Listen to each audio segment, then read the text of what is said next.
já agora começar por agradecer o convite para estar aqui. Alguma declaração de interesse? Eu gosto muito desta área e dou-vos os parabéns por promoverem estas formações, estas sessões, porque realmente é importante falar deste assunto e vão ver que eu espero mostrar que na saúde não estamos assim tão atrasados na discussão do tema e que também partimos, como a professora disse, de algumas pessoas que falavam muito da temática. Pouca gente dava atenção, porque a cultura institucional é sempre a torre a arder, não é? E só mesmo quando vem uma pandemia, esses processos são acelerados. Eu creio que toda a gente está a ver os meus slides, certo? Certo, muito bem. Então, esta história começa com as tendências que estão a acontecer no futuro do Data Analytics. Isto é, eu vou falar um bocadinho do Big Data, que está em todo o lado. Vocês vão ver que as expectativas são sempre muito altas. A segurança esteve na nossa cabeça porque estamos a falar de dados sensíveis. A integração foi sempre um problema das diferentes plataformas e a apresentação dos BIs e de como fazer as análises. A parte do valor sempre foi uma questão que esteve no topo da prioridade, porque estamos a falar de decisões às vezes de vida ou de morte, ou de fechar ou de desconfinar um país. E isto é sempre para ontem. Vocês vão ver que os relatórios são sempre para ontem, nos dias de hoje. E depois um fator muito engraçado que eu espero que vocês percebam, que uma pessoa que, sendo médico, de formação base, consegue adquirir competências nesta área e mostrar que, como um citizen analyst, desenvolver algumas ferramentas de programação e de linguagem estatística para retirar valor de toda a informação que é gerada. Esta conversa pode ser interessante em termos de dados, porque eu gosto de usar este slide há muitos anos, quando falo da importância de usar Analytics, Business Analytics e as ferramentas de Business Intelligence para ajudar a acelerar o processo de Analytics, porque hoje em dia toda a gente tem wearables, todos os carros são inteligentes, as fábricas são inteligentes, as casas são inteligentes, e a maior parte das pessoas diz assim, mas isto é importante para a saúde como? Ora, isto é como nós vivemos, como nós interagimos e trabalhamos.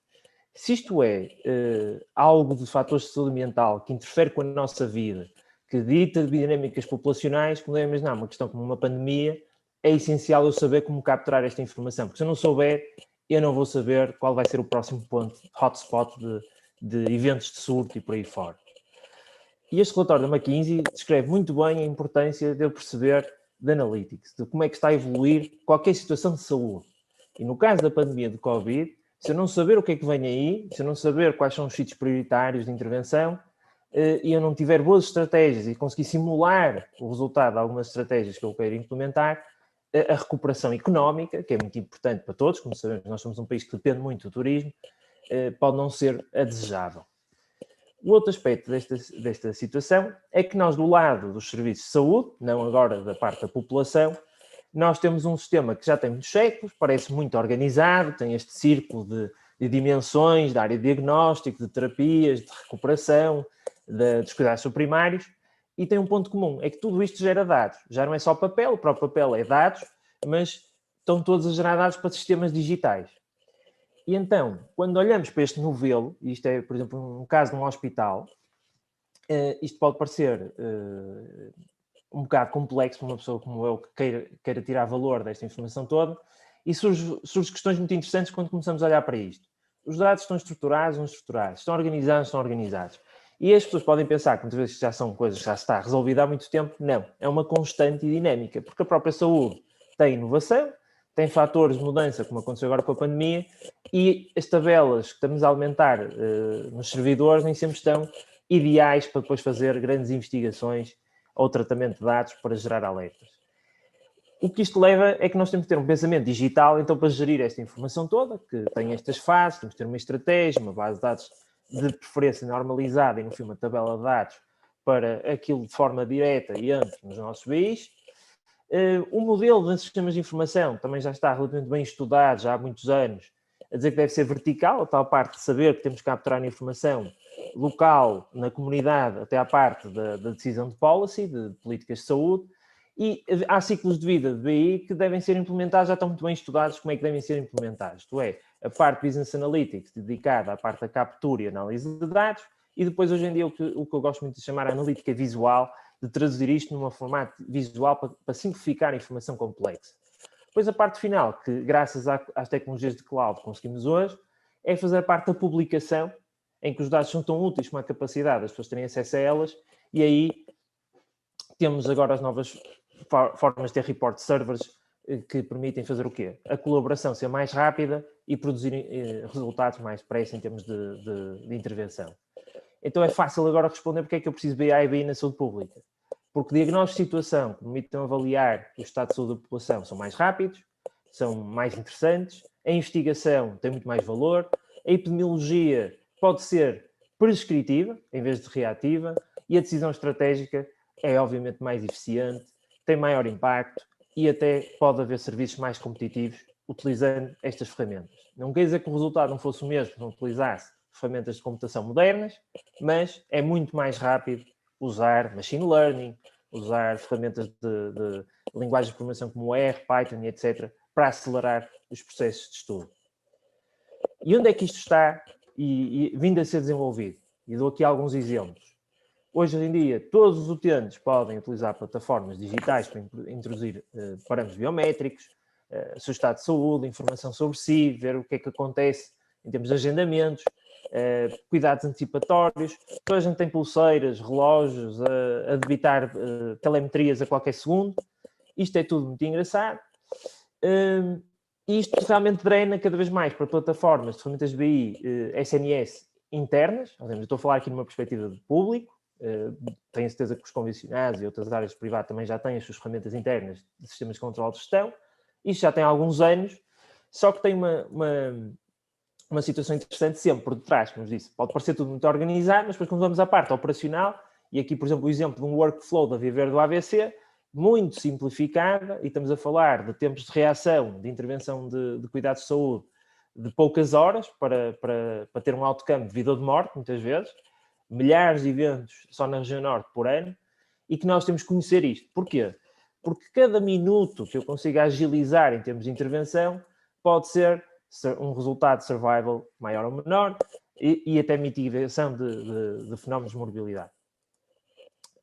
Então tem que ter um BI Report. Isto já tem vindo a ser desenvolvido na saúde, nós não estamos atrasados nesse aspecto, já temos os nossos Power BIs, os nossos relatórios em cliques, todas as ferramentas de BI que existem no mercado mais frequentes, MicroStrategy, existe tudo pelos hospitais e serviços de saúde a serem utilizados.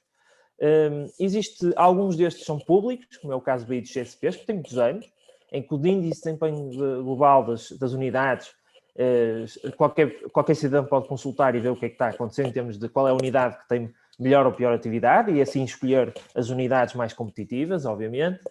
Só que, entretanto, chegou o Covid.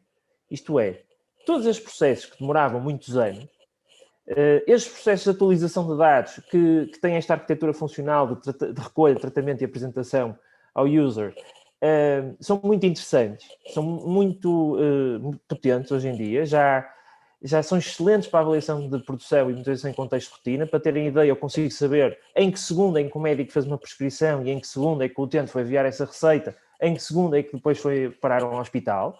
Só que para gerar alertas em tempo útil e em situações de emergência de saúde pública, como foi o Covid, não foi imediato. E os casos evoluem todos os dias, como ainda hoje evoluem, e preocupam.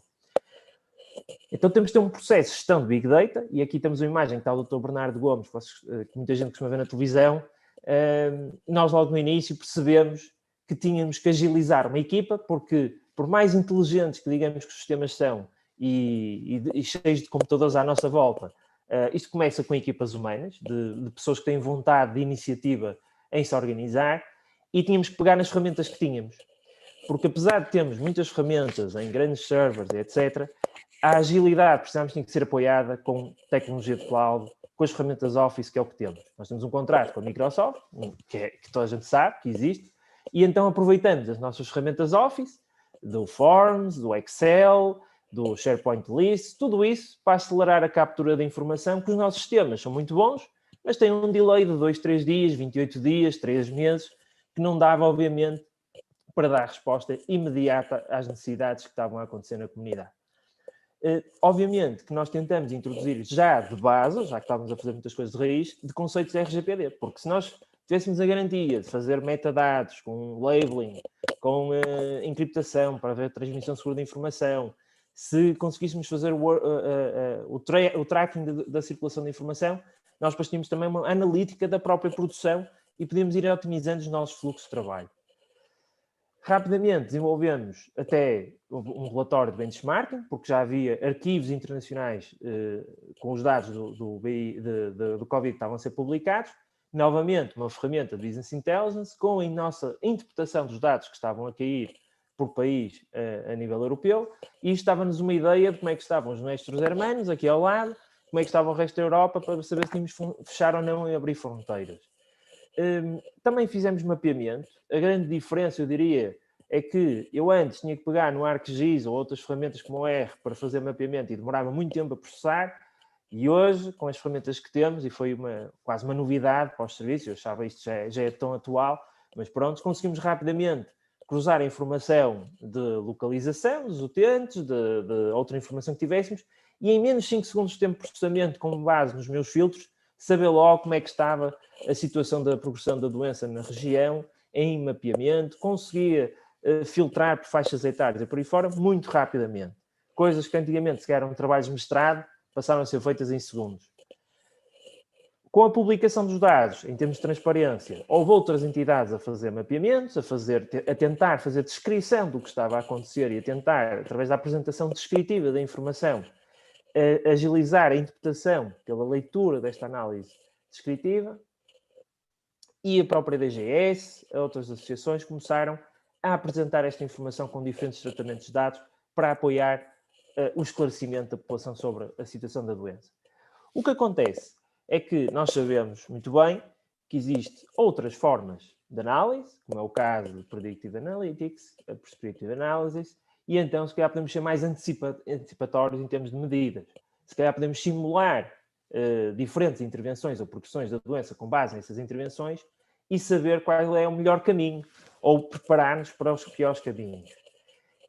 E isto é muito interessante, introduzir conceitos de machine learning, mas como devem imaginar, isto não é sempre um mundo ideal, não é só dar dados, só limpar e fazer modelos. Só limpar dados, quando falamos de dados não estruturados, com esta agilidade toda, de toda a gente a criar as suas tabelas de informação, como devem imaginar, são muitas horas a fazer limpeza de dados. E eu tenho a certeza que, como mostrado em Business Analytics, tem sido a vossa diversão fazer preparação de dados. É muito Power Query, muito switch de R's e Python, para depois aquilo a ver tabelas de conversão, porque alguém decide escrever Guimarães com acento e outro sem acento, e só isso impede o mapeamento, porque há metade da população de Guimarães vai parar a outra ponta do país em mapeamento. Isso é muito importante ter isto ágil e bem, em termos de equipas, conheçam bem estes modelos, para depois também não haver disparates, não é? E nós, sem dúvida, por exemplo, gostamos muito do modelo do Imperial, isto foi logo no início da pandemia, em termos de modelos mais avançados. Começamos a utilizar o modelo de base que eles estavam a estudar para simular o que é que seria os eventos seguintes de pandemia, o que é que estamos o que é que poderá acontecer. Para terem uma ideia, este modelo, eu estive a trabalhar com o professor Oscar Felgueiras, que é uma pessoa que também costuma aparecer e é da equipa das linhas vermelhas do Covid, e nós logo em maio, no início de março, quando começou esta conversa toda do Covid, começamos a falar com equipas internacionais e eles apresentaram-nos este modelo, nós gostamos todos, só a gente estava a contribuir para o GitHub deste modelo, só que para terem uma ideia eu tive que usar uma máquina virtual da Universidade do Porto, eu e o professor Oscar, e demorava mais de 20 horas a processar este gráfico, ok? Este gráfico é muito giro, mas demorava mais de 20 e tal horas a processar. Depois de muita otimização e alguns trade-offs na parte da precisão do modelo, como devem imaginar, isto deu para chegar a 20 minutos, mas ainda demorou uns tempos a estudar. Depois há questões muito interessantes na área da saúde, que de certeza toda a gente tem na área de diferentes negócios, que é, aparece este modelo e alguém da gestão de topo diz assim, olha, já agora preveja os próximos 3 meses. E eu adorava conseguir prever com muita precisão os próximos 3 meses, porque se conseguisse vendia guarda-chuvas, fazia muito mais dinheiro, porque sabia sempre quando é que ia chover, de certeza, nos dias, ou fazer trading todos os dias com estes modelos. Mas não, há sempre algum grau de incerteza e nós tentávamos fazer a previsão para 15 dias, era o ideal. Claro que isto foi avançando e para uma previsão que parecia melhorar ao longo do verão do ano passado, de repente tínhamos a situação muito grave na segunda e terceira onda, aqui no norte, com mil e tal casos internados nos diferentes hospitais.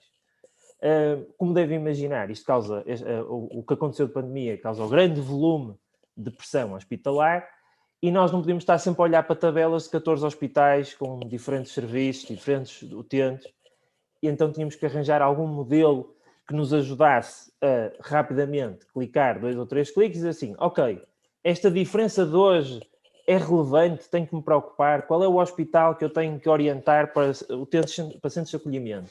Eu vou ter que abrir mais salas para salvar vidas? E isto era diário. Para terem ideia, ainda hoje, este serviço aqui na região norte, depois neste suplemento, e há de haver outro em Lisboa, há outro no centro e por aí fora, todos os dias olham para estes modelos para saber como é que estamos na área hospitalar e saber se temos que proativamente reforçar o apoio a algum hospital. E aí, eu diria, se estão a pensar qual é a importância do Business Analytics e ferramentas BI, tem aqui, para mim, um dos melhores exemplos. Está aqui evidente de que se não utilizássemos estas ferramentas, cada vez que há um atraso, pode morrer alguém. Não é? Daqui está, para mim, o topo da importância. E, entretanto, estive a ver as vossas sessões e vi que vocês vão ter vários tipos de cenários e deixo aqui o canto inferior direito desta imagem, em que, por exemplo, havia pontos críticos de dados, em que alguns modelos simples, como, por exemplo, detecção de anomalias, permite identificar se há pontos atípicos da distribuição ao longo dos dias. Isto é essencial porque, por vezes, posso ter uma tendência decrescente da evolução de casos e estes algoritmos dizem assim, atenção que, perante a tendência, este ponto é anomalamente baixo ou alto e eu assim faço o exercício de auditoria de perceber isto tem a ver com os laboratórios, tem a ver com uma completa alteração da tendência da evolução da epidemia e com base nisto podemos novamente ter alto impacto porque não estamos a fazer achismos, não é? Estamos a usar um modelo estatístico avançado para efetivamente tomar conclusões que nos permitam agir da forma mais informada.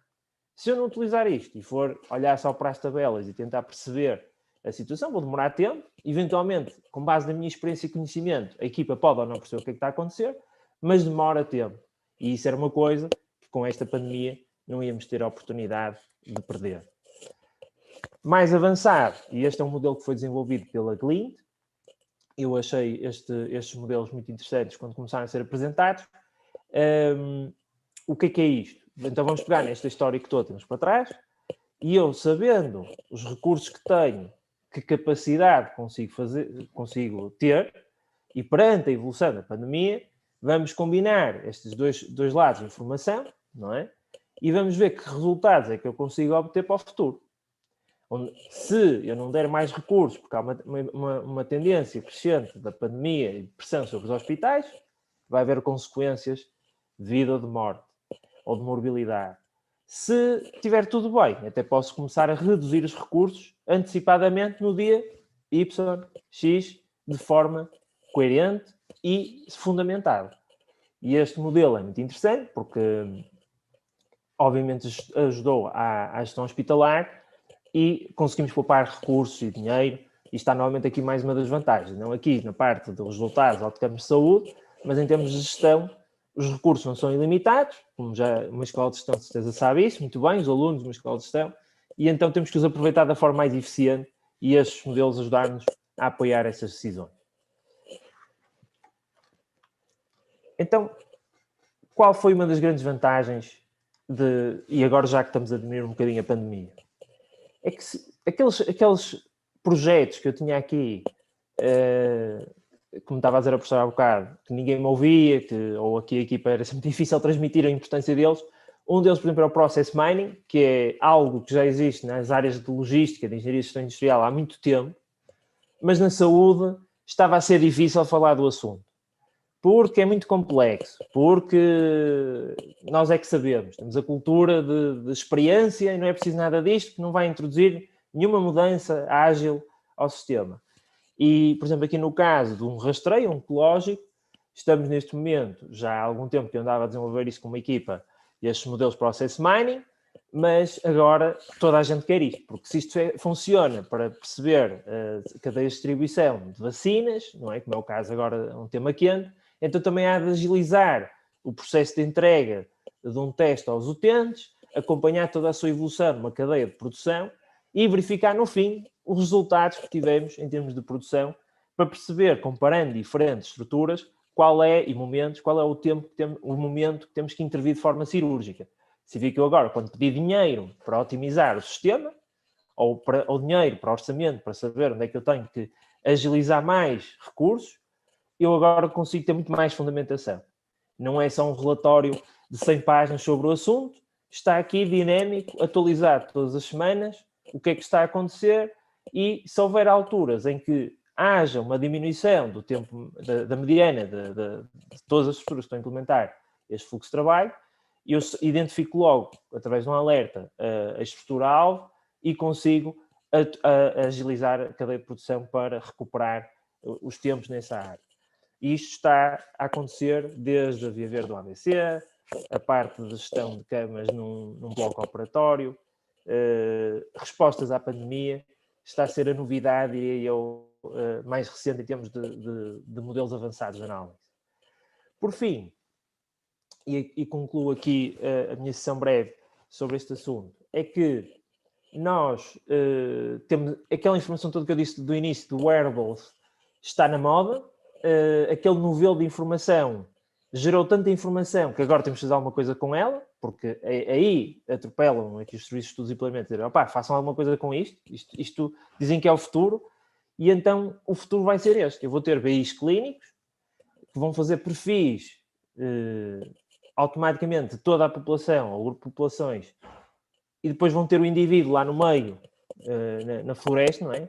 E eu, com ferramentas de Business Intelligence, vou fazer este mining todo, este data mining, e dizer assim, ok, em vez de esperar que eles tenham um agravamento da situação e venham bater à minha porta, o que eu vou fazer é, por exemplo, neste caso da insuficiência renal, aqueles que têm uma situação mais grave ou moderada, eu vou os chamar já. Eu vou começar a chamá-los. Eu não vou estar à espera que eles venham cá ter comigo, porque estão piores.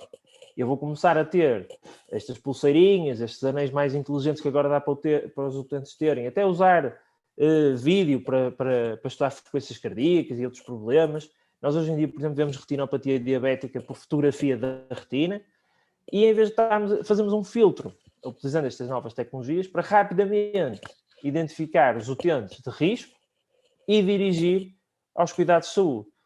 E estamos a deslocar os cuidados curativos, vão continuar a existir, obviamente, porque há acidentes, toda a gente sabe que há acidentes, há situações naturais, somos todos diferentes e obviamente todos vamos precisar, há de haver sempre a mobilização, nem que seja por idade, mas vamos começar a caminhar para uma medicina preventiva, de tratamento cada vez mais crónico, e estas ferramentas são a solução para isso.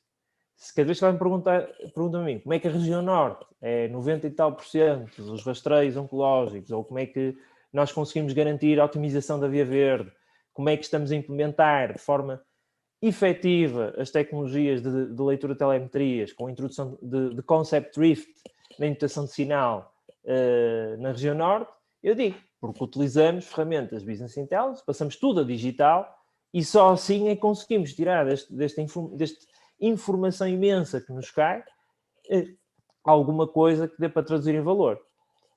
E eu costumo dizer que perante este tudo que eu vos expliquei, o que é que eu aprendi? Nunca deixar de aproveitar uma boa crise, ok? Never waste a good crisis, como disse o Churchill. Aproveitarem sempre as situações de mudança numa organização para promover a inovação, não ficar estático e parado à espera que aconteça alguma coisa. E a pandemia Covid criou uma excelente pressão para inovar, em qualquer organização. Nós tínhamos os nossos offices em open office e agora já não os temos as pessoas em casa. Como é que monitorizamos essa atividade e agilizamos colaboração? Já não dá para apresentar pósteres numa reunião de 20 pessoas, tem que ser digital. E isto é tudo a ver com uma boa gestão de dados. Isto é, eu estou a usar dados para capacitar os meus doentes. Claro que isto também tem influência à literacia digital. Quando eu apresento um relatório BI novo, se nunca ninguém mexeu no relatório BI, é difícil o onboarding da utilização dessas novas ferramentas, e está na moda o estudo do design de visual, não é? Da data visualization está na moda, porque é essencial para dar pistas. Como é que damos pistas aos nossos leitores que estão em casa, que estão com o telemóvel, que já não vão a uma loja, que já não vão a uma sessão de eventos de apresentação por causa de Covid? como é que vão mexer nestas ferramentas e nós temos que estudar dicas visuais para eles aprenderem a mexer nas nossas plataformas, senão eles não mexem. Se não mexem, não vêm utilidade, não compram a nossa ideia de Business Intelligence, a nossa solução, não compram a nossa análise, porque era preciso clicar no botão escondido no canto inferior direito do gráfico, que nunca perceberam que era para acelerar algum processo de análise. Depois queria também equipas mais competitivas, porque obviamente vejo nos jornais região norte ou região centro, isto ou aquilo. Tem a ver com esta capacidade de transparência destas novas tecnologias ao terem comunicação por via da internet. E isto cria competição, obviamente, que eu acho que é saudável, se for bem vista num sentido positivo. Isto é, nós estamos todos aqui para aprender uns com os outros. Se uma região tem uma dada solução na área da saúde, eu quero aprendê-la e quero saber como implementá-la. Os dados são catalisadores de inovação e aqui ver os dados como algo que faz mexer este processo de introdução de novos modelos de process mining, porque eu agora consigo organizá-los em formato de long table, porque eu agora não registro só um evento como um tracinho, um 1 e um 0, mas porque eu registro data de evento e o acontecimento, e isto permite fazer outras coisas. E por fim o valor, obviamente. O que é que temos aqui? O Business Analytics para a criação de valor e na área da saúde ficou evidente. Dá para apoiar áreas específicas, não tem que ser o todo, pode ser áreas específicas, a logística, a produção hospitalar, a produção dos cuidados primários, ou tudo integrado, ou ver como podemos integrar estes cuidados todos. E isto tem a ver com instituir culturas dinâmicas em disciplinas para tratamento de dados. É como eu digo, não devemos estar a depender só de um médico com conhecimentos em matemática para andar a fazer estes modelos.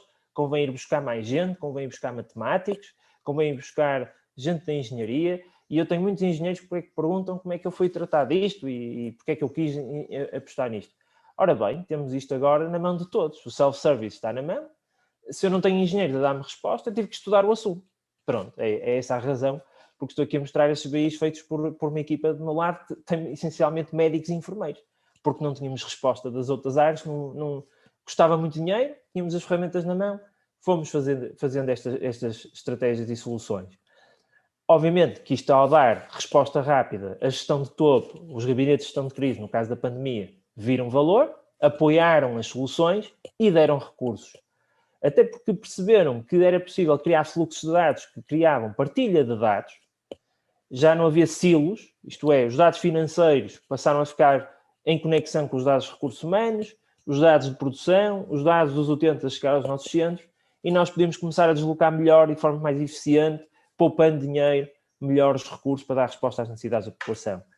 O que eu creio que vai acontecer, e esta workshop é uma evidência disto, é que o Analytics as a Service vai se estabelecer e na área da saúde deixa de ser um pequeno departamento de estudos e planeamento em apoio de projetos e passa a ser um serviço em si mesmo. Isto é, não existe uma intervenção que não tenha Analytics lá no meio, não existe intervenção ou equipa que não tenha alguém desse serviço de analítica lá no meio e o próprio serviço de analítica é quem move a ação.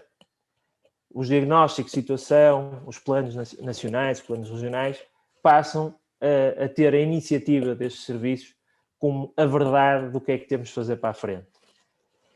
E assim termina a minha apresentação. Obrigado. Estou disposto para qualquer questão que tenham. Eu tentei ser breve, porque não é imaginar, há imensas coisas na área da saúde, poder ir de todas as áreas imagináveis de produção médica que existe, e isto está a ser uma revolução. Temos imensos programas na área. Existe muita vontade de muitos dos meus colegas médicos e das equipas de saúde de tratar os dados. Acho que é aquilo que está a acontecer agora. As pessoas começam a colocar no Excel, o Excel tem aquelas coisas automáticas e aquilo gera alguma coisa que cria impacto. As ferramentas de linguagem de programação, ainda ontem tinha feito um post no LinkedIn, GPT-3, eu escrevo o que é que eu quero e ele gera a métrica. Eu já fiz algumas sessões muito engraçadas em que mostro que eu escrevendo em alguns destes modelos, ele próprio faz o gráfico, não é? E isto cria democratização do Analytics. E, obviamente que há sempre modelos mais avançados, e eu tentei-vos mostrar aquele modelo de Bayes, que eu acho que é o futuro em termos da parte preditiva, mas isto é porque eu sou mais bayesiano, e há sempre essa luta entre frequentistas e não frequentistas, mas a parte disso, e na saúde o modelo de Bayes assenta muito bem, Mas ainda isso é outro caminho, como davas a pessoa. Isto agora é outro caminho, agora isto funciona. Vamos apostar nestas áreas de reportes simples, analítica automática, e ter pessoas que saibam que o que está a produzir não é disparate. Porque eu vejo muita gente a produzir os relatórios, aquilo é muito engraçado, e não esquecer o V do Big Data, da veracidade, em que eu tenho muito bem essa experiência de fazer relatórios, 15 páginas de Business Intelligence, tudo muito bem, publicado, e lá aparece um colega de 30 e tal anos de carreira e diz assim: isso está muito bonito, o seu gráfico é muito giro, muito dinâmico, mas pela minha experiência isso está tudo errado. E eu lá vou validar tudo outra vez, realmente ele tinha razão. Então o que eu costumo dizer é, peguem nas equipas que existem, nos serviços, nas diferentes empresas que possam estar inseridos e criem equipas multidisciplinares, até multigeracionais. Porque por mais interessantes que estes modelos sejam, a experiência ainda dita muito sobre o impacto que estes gráficos podem causar, e uma pessoa com experiência numa equipa de Business Analytics terá sempre também algo a dizer sobre a validação do que estão a publicar. E se olharmos para os modelos de Machine Learning, que toda a gente gosta, há sempre ali uma coisa importante, é que alguém tem que validar o que está lá no fim, não é? Tem que treinar o modelo. Isso é sempre válido, e seja no Covid ou antes, eu digo sempre, a experiência é essencial para trazer valor no Business Analytics. Obrigado. Muito obrigada, Dr. Hugo. Vamos então passar a algumas questões que foram colocadas no chat. Bom dia, Dr. Hugo. A primeira questão que temos aqui é mais de cariz pessoal. Qual é que foi a maior dificuldade que teve quando começou a aprender sobre análise de dados? Obrigado pela pergunta. Ora bem, eu acho que vontade por mexer em dados é uma coisa quase de gosto, começa com gosto, não é? Depois, eu compro uns livros, por exemplo, eu gosto muito de Power Query, leio muitos livros sobre DAX, quer dizer, gostava do DAX, achava aquilo muito engraçado, e depois compro o livro e aquilo é uma bíblia. A dificuldade é ter tempo para ler a bíblia, não é? De DAX. Depois gosto muito do R, gosto muito do JavaScript, gosto muito de Python, lá vinha mais uns blogs e umas bíblias sobre como mexer naquilo. Eu diria que a minha maior dificuldade é ter tempo para investir no estudo dessas linguagens de programação. Não acho que seja difícil começar, há imensas ferramentas hoje para começar. O que eu tento ensinar, informações que dou, é mostrar que há muitas ferramentas hoje que permitem reduzir o nosso grau de frustração a começar. E é aí que devemos começar. Então aí é a minha parte, a dificuldade maior é ter tempo, depois há modelos mais complexos que eu preciso de ajuda, e eu acho que o modelo de Bayes é sempre giro, mas eu estou sempre a bater à porta do meu professor da área, olha professor, não percebo nada disto, isto dos sprayers está-me a fazer uma confusão imensa de como é que eu posso otimizar o modelo. E ele lá me tenta explicar com calma, mostra a matemática, eu lá vou atacar outra vez os livros de matemática, e isso é preciso outra vez tempo. Acho sempre que consigo, no meu limite intelectual, de chegar lá. Às vezes demoro mais que os outros colegas, mas isso faz parte das diferenças de cada um. Mas a maior dificuldade que eu tenho é mesmo ter tempo a investir nas novas ferramentas. Porque há sempre novas ferramentas. Pensem se na vossa formação veio um Python, R's e JavaScript e outras coisas de linguagens de programação, aquilo está sempre com novidades constantes. Então, se nós formos ver os packages do R, se nós formos ver aquele novo gráfico que toda a gente quer copiar, aquilo é muito engraçado porque se eu perceber como é que aquilo funciona em termos de linguagem de programação, posso ajustar às minhas vontades e criatividade. Às vezes não tenho tempo, lá tenho que ir buscar um já pré-feito e é o que é. Pronto, essa eu diria que é a maior dificuldade, ter tempo para investir em aprender coisas novas constantemente, que está sempre a mudar todos os dias, como devem imaginar. Ok, obrigada. Bom dia. Temos mais uma questão que é sobre os erros nestas áreas podem ser fatais, por isso, como lidam com os falsos negativos e positivos e quanto é que podem afirmar que o modelo que criaram é bom o suficiente? Excelente questão. E eu costumo dizer que um dos meus maiores problemas na implementação das tecnologias de Machine Learning, eu estou na área do doutoramento da Faculdade de Medicina em processamento em análise inteligente de dados, com a especialização, precisamente, mesmo na parte da inteligência artificial, estudar Deep Learning, estudar esses modelos todos, e é engraçado porque alguns projetos que temos entre colegas e acompanho alguns projetos que existem de muitas empresas, é que eles dizem assim, temos um grau de precisão de 90 e tal %, e vamos estudar, E lembro-me aqui do Parkinson que nós desenvolvemos com uma equipa na Faculdade de Medicina e tínhamos 91% de certeza que, com base naquelas variáveis de um utente, nós conseguíamos fazer uma previsão do estadio de Parkinson daquele utente com 91% de grau de certeza. Agora, o que acontece? O neurologista tradicional também acerta a mesma com o meu algoritmo. Quer dizer, que já era melhor do que o clínico médio, mas não era tão bom como o neurologista especializado na área. E agora há muitos algoritmos que se vendem, e já alguns algoritmos certificados e comparticipados por alguns governos a dizer, ok, este algoritmo é melhor que o clínico médio a fazer o diagnóstico. No entanto, temos que ver que tem que haver um grau de confiança. E isto é uma questão social e psicológica. Ninguém duvida quando entra no elevador que o elevador vai de 0 ao 2. E depois alguém diz assim, mas e se cair? Mas toda a gente entra no elevador. Mas já houve medo do elevador, já houve medo dos comboios, já houve medo dos aviões. E então eu digo, nós estamos nessa fase do medo inicial dos algoritmos todos. Vai haver um momento que nós confiamos de tal forma como sociedade e os clínicos validam, outra vez a parte da validação humana, validam o algoritmo e ele é implementado a larga escala. É mesmo uma questão de confiança. Temos que fazer para isto muitos testes e aí eu acho que muita gente da área da engenharia tem que ir beber um bocadinho à ciência que existe na área da biotecnologia e da investigação médica há muitos anos.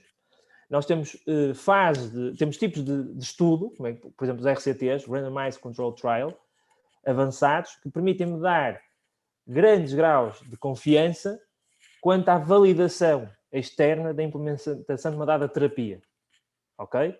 Quer dizer que se eu implementar os meus processos de controle de qualidade a certos algoritmos que estão no mercado, ele vai dar, no fim, um dado resultado, que se for bom, e estiver validado cientificamente, ele será implementado. Por isso, a minha sugestão para qualquer pessoa que tenha a intenção de entrar neste algoritmo, porque os erros podem ser fatais, há sempre um risco, mas existe um risco com qualquer intervenção clínica. Nós estamos a procurar garantir que se nós tivermos processos de controle de qualidade apertados nestes modelos machine learning, nestes relatórios BI, a segurança será alta. E há sempre um conceito de risco, mas isto existe com tudo. E o erro fatal está lá. E sim, faz parte da responsabilidade das equipas de saúde acontecerem esses erros. Procuramos é que não sejam intencionais, obviamente. Aí sim tem que haver responsabilidades. Tal como eu acho, tem que haver responsabilidades com o erro que existe. O engraçado da parte dos engenheiros com que eu trabalho é que eles não estavam habituados a estas rotinas de investigação à ação. Era muito, agora vamos testar. E eu tenho que estar sempre a lembrar as equipas de engenharia e muita gente da área do privado quer entrar e testar nos nossos doentes certas soluções, que eu digo, se então a vossa terapia está a prometer reduzir um dado problema em 10%. Se eu fizer isto com um medicamento, não é? Eu tenho que ter controle de qualidade, que demora anos de estudo, de investigação, estudos fase 1, fase 2, estudo em animais, até primeiro antes de estar a fazer isto em humanos. E está-me a dizer que quer experimentar uma app nos meus seres humanos, antes de ter testado com os coelhos. Se a sua app reduz a mortalidade em 10%, vai testar primeiro nos ratinhos antes de implementar isto em seres humanos. E isto vai ser uma realidade nas pessoas que estão a tentar entrar na área da saúde com as suas apps e modelos e algoritmos, que vão ter que aceitar. Que se é para ter confiança nos algoritmos, tem que haver um processo científico que já tem, infelizmente, muitos anos de estudo e validação. Obrigada. Obrigada. Temos uma terceira questão. Podemos confiar nos dados recolhidos através de wearables e desenvolver modelos preditivos com esses dados? A primeira parte respondo com a anterior, não é? Que realmente tem que haver o processo científico de validação dos dados. A minha tese de doutoramento é precisamente replicar o modelo que fazemos aos medicamentos com um conjunto de recolha de dados de telemetria para uma dada patologia. Está na moda, se vocês forem ver as bolsas da FCT na área de recolha de dados de biometrias, devem ser centenas de projetos em propostas e umas dezenas aceitos por ano agora. O que é que eu posso dizer? Normalmente o processo de confiança depende desta validação externa. Não testar à toa, que acho que digamos, a vontade é tanta de implementar, porque a promessa da tecnologia é tão grande que queremos implementar isto o mais depressa possível, e eu tenho que estar sempre a pôr um contraponto, pelo menos com a capacidade e a autoridade que eu tenho aqui na RS Norte, na parte de dar pareceres sobre alguns estudos. Temos que ir com calma, temos que ter bem fundamentado como é que vai decorrer e a parte da responsabilidade. Porque eu vou testar uma app que pode influenciar o outcome de saúde de um utente, tem consequências que a equipa que quer fazer a investigação tem que assumir. não é? Tem que haver contrapartidas ao que está a fazer, os utentes têm que aceitar e têm que se sentir esclarecidos, porque eu acho que muitos utentes não se sentem esclarecidos com muitos dos projetos em que aceitam. As pessoas compram ali os relógios, etc., mas depois não sabem muito bem o que é que pode haver de consequências. Então é por isso que vocês forem ver ao mercado quantos relógios, smartwatches estão certificados para avaliar seja o que for, se vocês encontrarem 10 é uma sorte em Portugal. O que eu quero dizer é que há muitos wearables, mas depois certificados, mesmo com garantia da empresa, que aquilo está a dar um algoritmo preditivo para dizer com muito grau de confiança o que é que vai acontecer, são mesmo muito poucos que se atravessam pela tal questão da confiança e validação que existe por trás. Novamente temos de ter processo de certificação, de controle de qualidade e estamos a tratar para ter metodologias que simplifiquem o onboarding dessas tecnologias em termos de testes na população.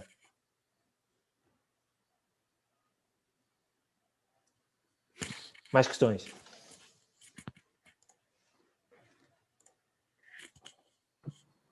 Temos aqui mais uma questão. Um estudante pergunta: irá iniciar um mestrado em gestão de sistemas de informação. Recomenda alguma obra que poderia começar a estudar ou ler? Ora bem, não sou engenheiro de sistemas de informação, começa logo aí. Conheço alguns.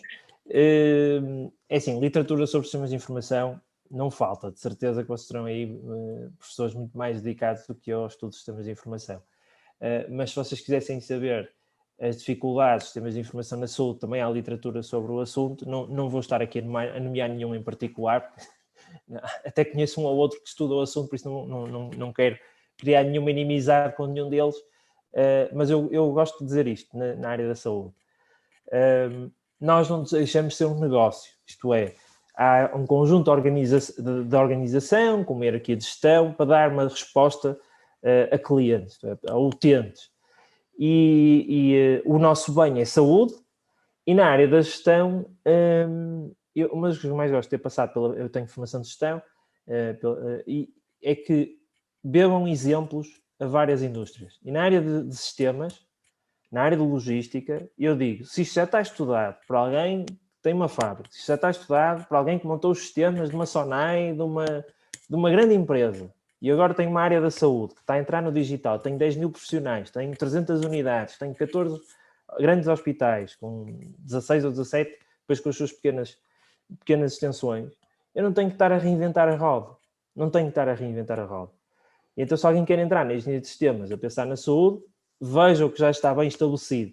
Se alguém quer entrar a fazer implementação de wearables na área da saúde, veja o que já está a existir para verificar controle de qualidade numa linha de produção. E a malta diz, mas está a comparar um ser humano numa linha de produção? Não, eu estou a comparar exatamente o mesmo processo, que já está muito bem otimizado na área da produção, e agora tentar adaptá-lo às necessidades de outra área de negócio. Pronto, é isso. Por isso, em termos de área de sistemas, não vou recomendar nenhum em particular, porque de certeza vocês vão ter gente muito mais capaz do que eu para introduzir nessa área. Obrigada. Temos só mais uma última questão e tem que ser breve, porque também já vamos agora entrar no intervalo. E a questão é a seguinte: chegou a fazer simulação de cenários na gestão da disponibilidade de camas nos hospitais? Se sim, pode falar um pouco sobre como implementou? A simulação de disponibilidade, usamos, alguns hospitais usaram aquele modelo da Glint que mostrei aqui, num slide. Chegamos a implementar, não chegamos a ter que ter isso como rotina, porque criamos um sistema de tal forma eficiente em agilizar a pressão que ia acontecer nos hospitais da região, que eu só observando a tendência da evolução dos internamentos em cada hospital permitia-me evitar situações mais graves, como aconteceu noutras partes do país.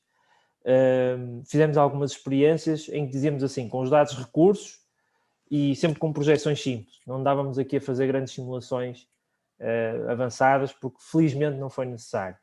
Estão aqui na calha para desenvolver caso seja necessário.